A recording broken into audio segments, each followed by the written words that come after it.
Pengine miongoni mwa maswali ya kujiuliza ni kwamba Peodo Pacome Zouzoua, mchezaji wa kimataifa kutoka Ivory Coast anayetumikia Yanga, je, anastahili kuwa mshindi wa tuzo ya mchezaji bora wa msimu wa Ligi Kuu Tanzania Bara 2024-2025? Bila shaka jibu haliwezi kuwa jepesi kihivyo, kwa sababu panahitaji mchakato mrefu na ushindani ambao unasimamiwa na bodi ya ligi. Lakini kwa kuzingatia kiwango alichokionyesha hivi karibuni na kuiwezesha klabu yake ya wananchi Yanga kutoa ubingwa wa Ligi Kuu Tanzania Bara kwa kishindo, hakika Peodo Pacome Zouzoua anaweza kuwa miongoni mwa wale watakaokuwa wakiwania tuzo hiyo kwa msimu huu wa 2024-2025 na kurithi tuzo kutoka kwa Stefan Aziz Ki, mchezaji mwenzake wa Yanga ambaye msimu uliopita alikuwa ndiye MVP wa Ligi Kuu Tanzania Bara msimu 2023-2024. Hilo linatokana na kile ambacho amekionyesha kama nilivyotoka kueleza, ikiwamo katika mechi ya leo ya Ligi Kuu Tanzania Bara kuhitimisha msimu ambao mwisho wa siku ilikuwa ni kama fainali kati ya Yanga dhidi ya watani zao wa jadi Simba, ambapo Yanga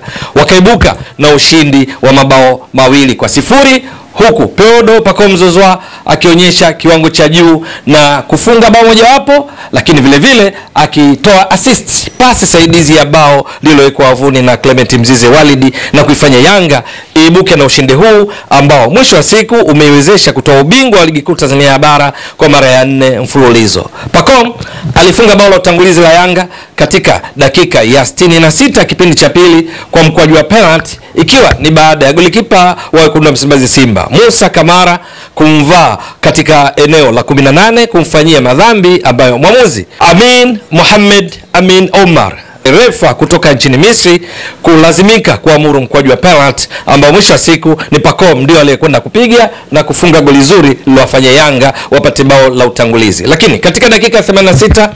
Clement Mzize Walid aliyeingia katika kipindi cha pili kutoa nafasi iliyoachwa na Prince Pumelo Dube kama mshambuliaji kinara, akahitimisha ushindi mnono wa Yanga kwa bao la pili katika dakika hii, ikiwa ni baada ya pasi nzuri, pasi kofi, zile steli za Luka Modric wa Real Madrid na timu ya taifa ya Croatia kumfikia mfungaji ambaye ni Clement Mzize Walid aliyepokea vizuri, huku akimkabili golikipa Musa Pimpin Kamara na kuiandikia Yanga bao la pili, bao safi lililohitimisha kile ambacho Yanga walionekana kustahili katika mchezo wa leo, kwa sababu kwa kiasi kikubwa walionekana kuwa wako vizuri zaidi kulinganisha na watani zao wa jadi Simba chini ya kocha Hamdi Melud, huku Simba ikiongozwa na Fadu Davis. Leo hii kila timu kwenye mpango kazi wake ilionekana kupanga kwenye makaratasi baada ya golikipa kuwa na walinzi 4, viungo wale ukabaji, viungo 3 ushambuliaji na mshambuliaji kinara 1, ambapo kwa Yanga tangu dakika 45 za kipindi cha kwanza walionekana dhahiri shahiri kwamba ndio walionekana kuwa vizuri zaidi na kuitaka mechi hii, wakitaka ushindi kwa kila hali, ingawa kufikia siku ya mchezo huu ambao ni leo hii Yanga walikuwa kwenye makaratasi kwenye msimamo wa Ligi Kuu Tanzania Bara wakihitaji walau sare yoyote ili watawazwe kuwa mabingwa kwa mara ya 4 mfululizo Ligi Kuu Tanzania Bara, ili hali Simba ilihitaji ushindi, kwa maana kwamba ilikuwa kwenye msimamo wa Ligi Kuu Tanzania Bara Yanga wako kileleni, Yanga wakiwa na pointi 79, Simba wakiwa katika nafasi ya pili, Simba wakiwa na pointi 78. Kwa lugha nyingine, Simba kama ingeshinda ingetimiza pointi 81 na kutoa ubingwa, wakati Yanga sare tu ingewatosha kuwa na pointi 80 na kuiacha Simba iliyo katika nafasi ya pili kibaki na pointi zake 78. Lakini kinyume chake, tangu mwanzo wa mchezo Yanga walionekana kuwa wako vizuri zaidi, wakihitaji ushindi, kwa maana kwamba kwenye kucheza walikuwa wakifika zaidi kwenye lango la Simba. Mpaka mapumziko, umiliki wa mpira tunasema possession Yanga ndio walikuwa juu wenyeji kwa 52% dhidi ya 48, lakini kwenye mashuti ikiashiria juu ya namna timu mojawapo ilivyofika zaidi kuliko mwenzake, ni kwamba Yanga waliokuwa wenyeji walikuwa mpaka mapumziko wamepiga mashuti 4, moja on target, ilhali Simba wakiwa hawajapiga shuti lolote la kulenga shabaha wala kutoka nje. Mashuti ya Yanga yalipigwa katika dakika ya 12, dakika ya 19, dakika 33, lakini lililolenga shabaha lilikuwa ni katika dakika 41, mpira wa free kick uliopigwa na Isra Patrick Mwenda. Katika faulo Yanga walikuwa wamecheza faulo 3, Simba faulo 11 kufikia mapumziko,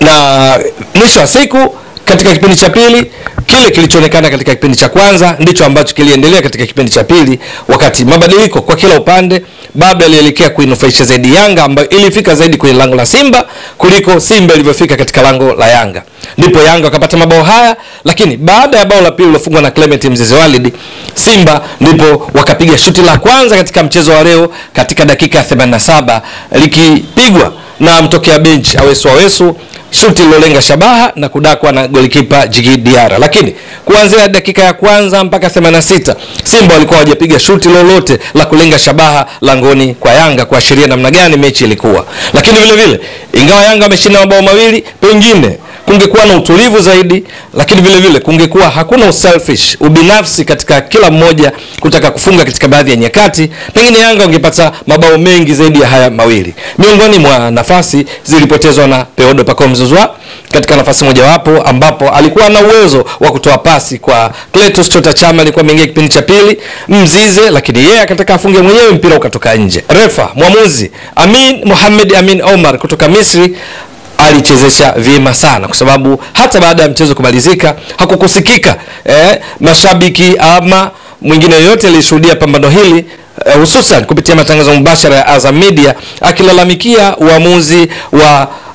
Mohamed Amin Omar, huyu refa kutoka nchini Misri, miongoni mwa marefa bora kule nchini Misri, anayetumainiwa pia na CAF, shirikisho la mpira barani Afrika, lakini pia shirikisho la mpira wa miguu duniani FIFA. Mwamuzi na wasaidizi wake leo hii walikuwa vizuri sana, kiasi ya kwamba unaona Yanga namna walivyocheza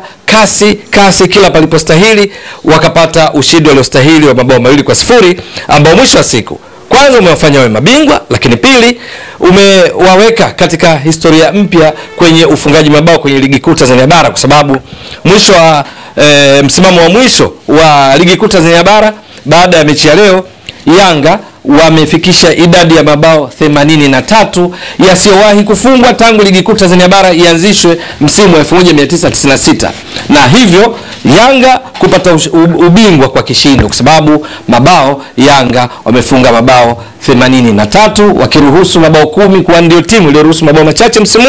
Lakini idadi ya mabao waliofunga sio tu kwamba imewafanya wafunge mabao mengi kuliko timu zote, lakini pia ni historia mpya katika ligi kuu Tanzania bara kutokea mwaka ulioutaja, wakifuatiwa na Simba ambao katika msimu wa 2018-19 na msimu wa 2020-21 walifunga mabao 78. Lakini ni msimu ambao ligi ilikuwa na timu nyingi zaidi, mechi zilikuwa nyingi. Msimu wa 2018-19 kwa mfano, timu zilikuwa 20, mechi zilikuwa 38. Msimu wa 2020-21 timu zilikuwa 18, mechi 34. Lakini msimu huu ambako timu zipo 16, Yanga inamaliza ikiwa na mabao 83 huku mechi zikiwa 30. Ni rekodi mpya bila kujali idadi ya mabao, bila kujali idadi ya mechi tangu msimu huo wa 1996. Lakini pia Yanga wameandika rekodi nyingine ya idadi ya point, kwa sababu kupata point 83 kati ya point 90 zitokanazo na mechi 30 kuzidisha kwa 100 unapata ufanisi wa around 91%. Hii ni rekodi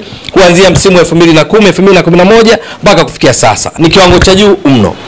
Yanga chini ya kocha Hamdi Milud walipata walichostahili, hasa katika kushambulia na kuzuia, na pengine wangeweza kufunga mabao mengi zaidi. Swali juu ya Pacome Zouzoua,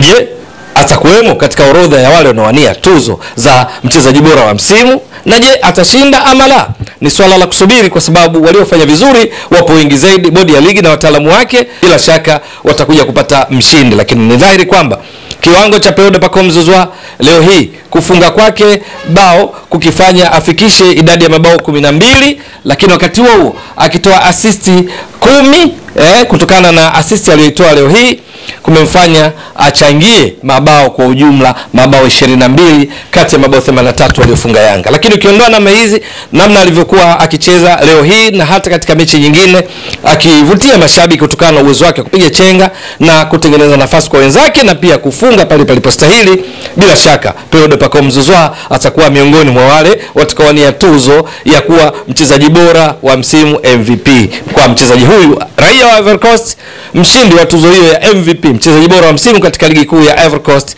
msimu kabla ya msimu wa kutua nchini kujiunga na wananchi Yanga. Lakini wakati Peodo Pacome Zouzoua aking'ara leo hii na kuwa ndiye mchezaji bora wa mchezo wa leo, man of the match, baadhi ya wachezaji wa Simba hawakuwa kwenye kiwango cha ubora licha ya kupewa nafasi na kocha Fadlu Davids, na pengine kwa kiasi fulani nao walichangia matokeo yao ya kufungwa 2-0. Miongoni mwao alikuwa ni pamoja na Joshua Budo Mutale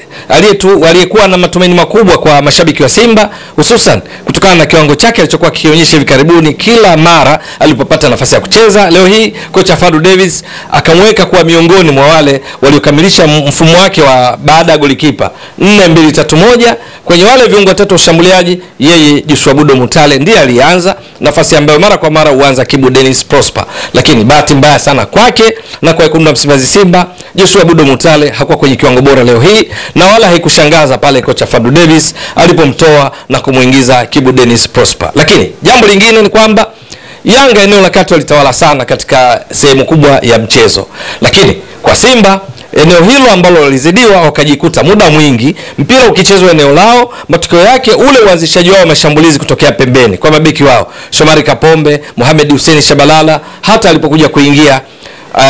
kuingia akina Valentino Uma, bado eneo hilo halikuwa na uwezo na kupata nafasi ya kwenda kutengeneza mashambulizi ya Simba kama ilivyozoeleka, kwa sababu Yanga waliwatumia Maxim Pianzengeli na Peodo Pacome Zouzoua kuwafanya mabeki wa pembeni wa Simba wasipate fursa ya kupanda kama ilivyozoeleka dakika 45 za kwanza. Lakini kipindi cha pili hata alipotoka Maxim Pianzengeli na kuingia wachezaji wengine wakiwamo akina Cletus Chota Chama, bado Simba ilipata wakati mgumu kutokana na ukweli kwamba eneo la kati Yanga walioanza leo hii walikuwa kuna viungo wenye uwezo mkubwa wa kuzuia na hivyo kufanya Simba wasipate nafasi ya kufanya mambo yao makubwa katika ubunifu kwenda kulidhuru lango la Yanga. Leo hii kocha Milud aliwapanga baada ya ukuta wake watu wanne uliokuwa na Dickson Job pamoja na Ibra Baka, kabla baadaye kuja kufanya mabadiliko katika baadhi ya maeneo. Pembeni kulikuwa na Silapati Kimwenda na Shadrack Sakaboka, huko golikipa akiwa Djigui Diarra. Lakini kwenye viungo wake pale kati kulikuwa na Khalid Aucho Doctor na Dzuka Buya ambao ni wazuri katika kuzuia. Lakini mbele yao kama viungo watatu wale ushambuliaji, aliyekuwa nyuma mshambuliaji kinara ni Mudathi Yahya Abbas ambaye kwa kawaida huzoeleka kucheza ili eneo la kati kama kiungo mojawapo kati ya viungo wawili wa ukabaji wa Yanga kwenye mfumo wa baada ya golikipa 4-2-3-1. Matokeo yake Yanga eneo hili lilikuwa wamelitawala sana kiasi ya kwamba Simba walikosa nafasi ya kufanya ubunifu wao ule wa mara kwa mara katika eneo hilo ili kwenda kulidhuru lango la Yanga. Na ni kwa kufanya hivyo ndipo wachezaji wa pembeni wa Yanga Maxi na Peodo Pacome Zouzoua, baadaye alikuja kuingia Cletus Chota Chama, waliotoka alikuwa ni pamoja na Mudathi Yahya Abbas, walioingia walikuwa ni pamoja na Clement Mzize Walid, waliotoka wengine wakiwa ni pamoja na Prince Melo Dube, ikafanya Yanga wawe na utawala mkubwa eneo hilo, na ni siri mojawapo ya mafanikio yao leo hii. Kwa Simba golikipa alikuwa Musa Kamara, namba 2 Shomari Kapombe, 3 Mohamed Hussein Shabalala, katikati alikuwepo Shemalon Fondo, alikuwepo vile vile Amu Karabu alicheza, Abdurazak Hamza alicheza, lakini mbele yao walikuwepo Fabrice Wambangoma, Yusuf Kagoma. Walioanza pia leo hii alikuwepo kama ilivyotoka kueleza awali Joshua Budo Mutale, Elie Mpanzu Kibisawala, Jashaua na mshambuliaji kinara Steven Dese Mukwala aliyepotezwa katika muda mwingi wa mchezo hususan kipindi cha kwanza na kulazimika kutolewa na kuingia Lionel Ateba Mbida katika kipindi cha pili, mabadiliko ambayo mwisho wa siku yalinufaisha zaidi Yanga.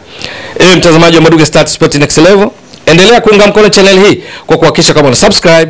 una share, una like na kucomment. Mwasilishaji wako ni mimi Ramadhani Mbwaduke almaarufu kama Mzee wa Data. Shukran jazilan. Bye bye.